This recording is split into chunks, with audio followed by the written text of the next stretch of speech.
abbiamo cagliato il latte, vedete, questa è la cagliata che ha avuto forma di budino. Questa è stata l'aggiunta del caglio che noi abbiamo messo e dopo 40 minuti il risultato è questo qua, hai visto? Questa è la cagliata. Ora viene rotta.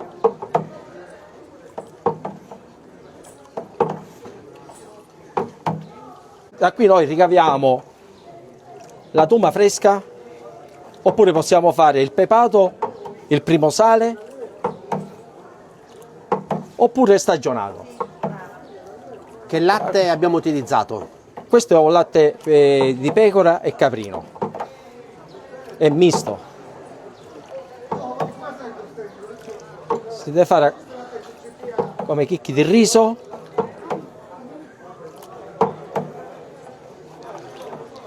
E poi successivamente si ricaverà la ricotta? Ora no, adesso dopo questa procedura, ora quando avviene la rottura della cagliata,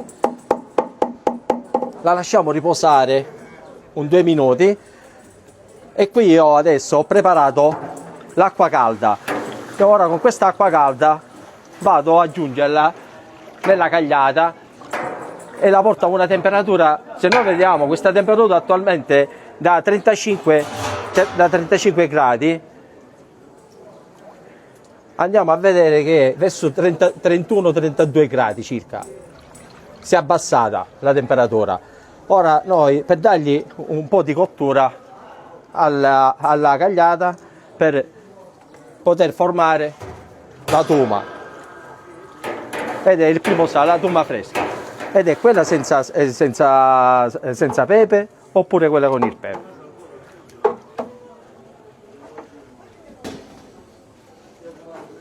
A questo punto facciamo questa procedura.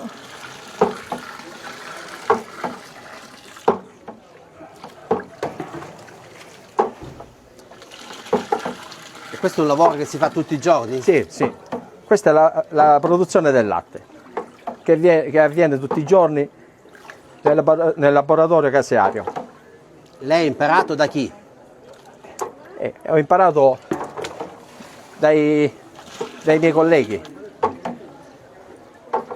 Quanti anni aveva quando ha imparato? Era giovane? Ma sì, alla mia giovane età, intorno ai 20 anni circa. 20 anni, 21 anni.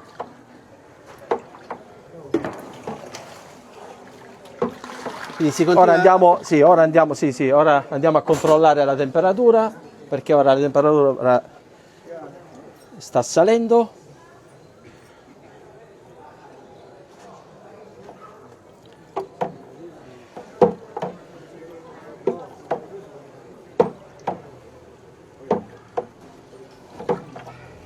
Ancora possiamo aggiungere un altro po' di acqua.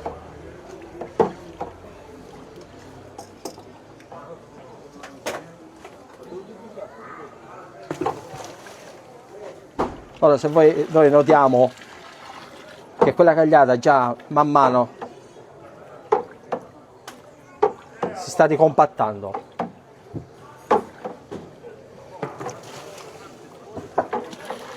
sta per avvenire la magia. Così avviene.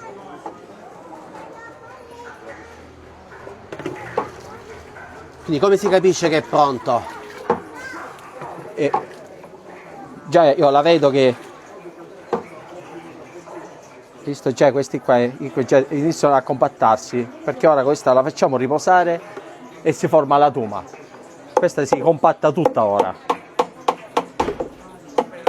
diventa come una forma sfera, una forma come una palla. La lasciamo riposare. All'incirca quanto tempo deve riposare prima di diventare, come diceva lei, una palla? Ma in 5-10 minuti. Cioè, questo gli abbiamo dato la cottura e ho portato già la temperatura di un 41-42 gradi. Sta salendo.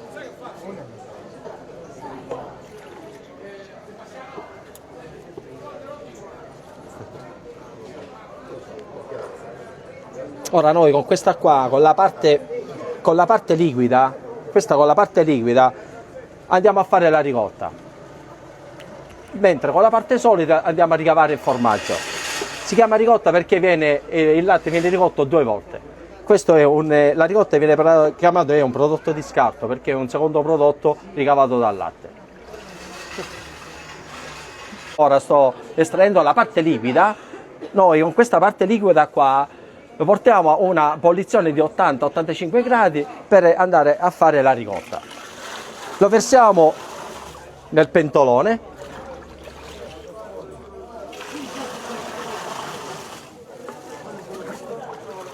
perché adesso noi vediamo che la parte solida, cioè che è la tuma, che poi noi possiamo ricavare il formaggio, la troviamo di sotto questo recipiente.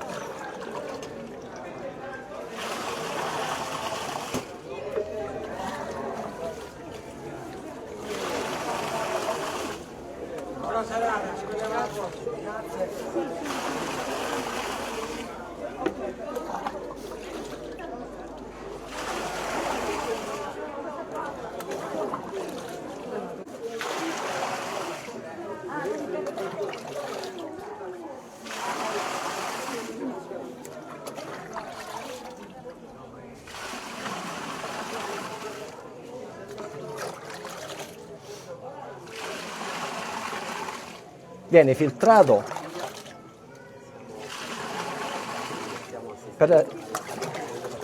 perché questi chicchi di tuma poi noi li ritroviamo nella ricotta se non lo filtriamo con il colalacqua. Quindi stiamo filtrando il siero. Stiamo filtrando il siero.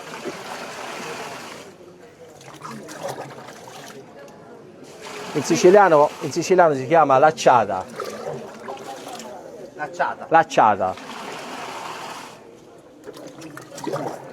Con il siero cosa si prepara poi? Allora, con questo qui, ora noi lo portiamo, quando arriviamo a una temperatura di 70 gradi, vado a fare un'aggiunta del latte intero che io ho lasciato lì, in quel recipiente.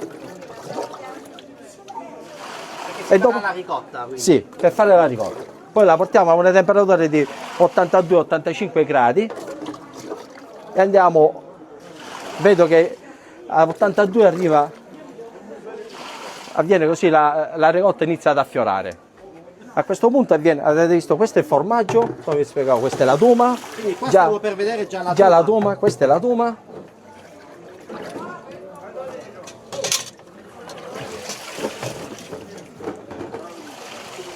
Questa è la tuma, come vedete, questo. E da qui esce la tuma, oppure possiamo fare ora il pepato. Sia a pasta dura che a pasta molle.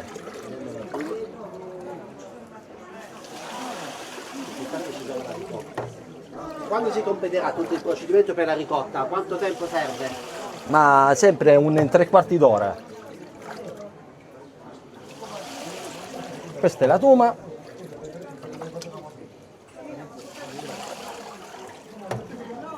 Avete visto come si è compattata? Adesso bisognerà tirarla fuori, la tuma. Sì, certo, e metterla nelle proprie fuscelle. A questo punto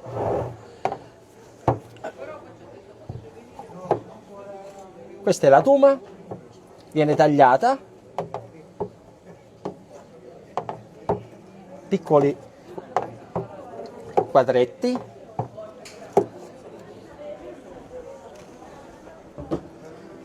Ora la vado. Questa è la tuma.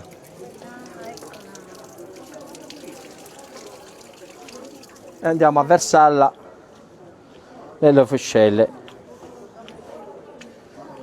Ora con questo io potrei anche, facciamo il formaggio. Vado a fare un po' 2 formette di formaggio. Questi sono, sì. Questo intanto, questo pepe qua deve avere una cottura, deve essere cotto intanto e poi asciugato. Questo così avviene il primo sale, quello lì, quello che vedete lì.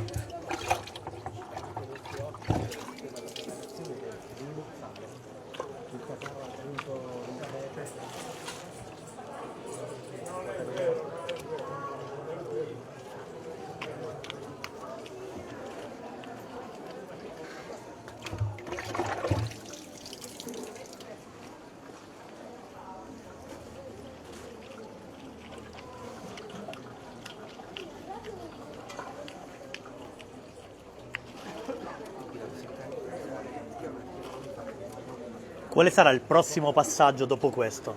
Allora, il prossimo passaggio dopo questo intanto verrà poi girato diverse volte, così prende la forma della fuscella, e poi dopo la ricotta, con il siero che mi rimane dalla ricotta, gli diamo l'ultima cottura. E rimane oltre da un'ora e mezza circa, viene cotto questo formaggio, così... Aspetta. Invece qua facciamo la tuma, la tuma fresca, oppala, senza pepe.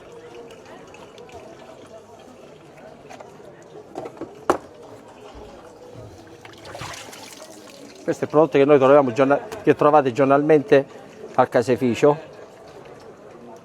Questa è la tuma fresca. Chi le ha trasmesso questa passione? Ma sai, questa passione, te l'ho detto prima, questa intanto lo devi fare è un lavoro che lo fai veramente con amore e con passione. Se non hai passione non riesci a farlo questo lavoro. Sembra facile, ma non è facile. Anche perché ci sono sveglie all'alba e seguire il ritmo della natura. Sì.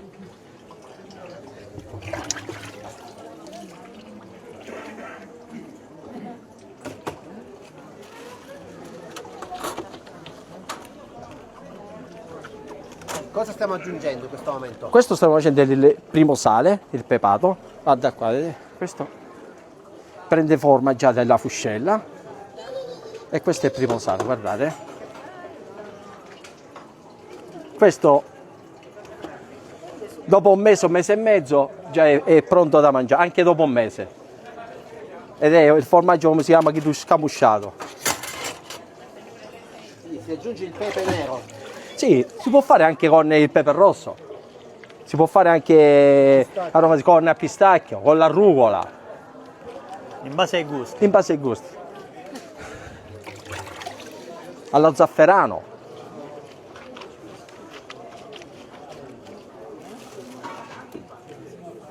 Il pepe deve essere cotto prima?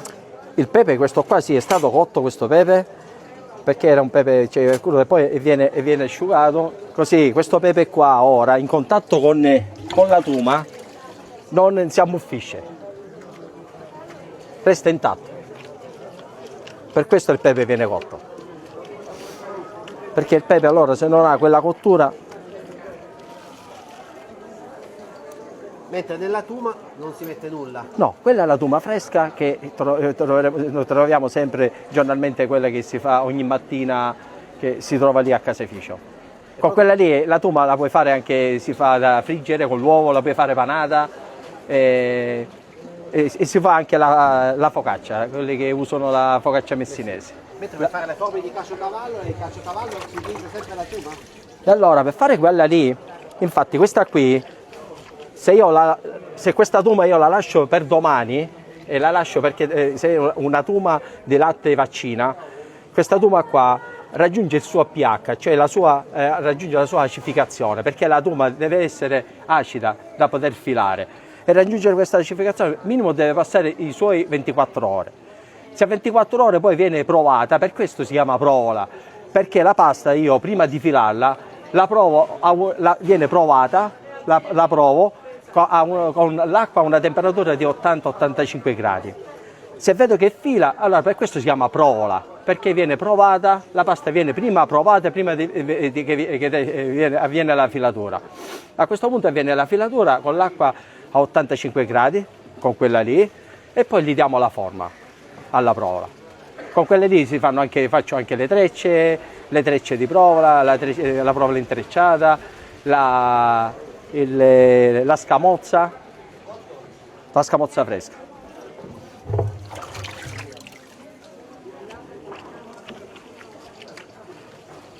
Per assaggiare. Poi facciamo vedere il prodotto finito. Certo.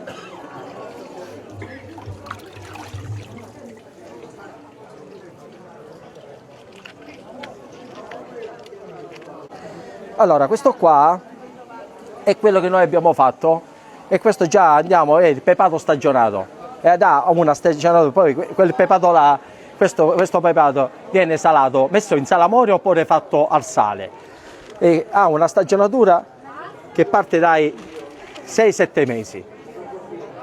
Mentre questo qua è il pepato quello fresco. Non resta altro che tagliare una fetta del pepato. Certo. Così mostriamo la bontà a tutti gli amici che ci stanno guardando. E allora tagliamo una fetta e salutiamo gli amici di Bella Sicilia, li invitiamo a Limina a godere di questi sapori.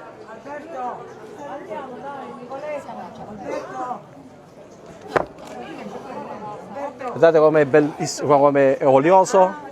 Guarda com'è bello olioso, vedete qua? Guarda come ha l'olio questo formaggio. E che profumo! E che profumo. Questo è un formaggio di pecora, pecorino.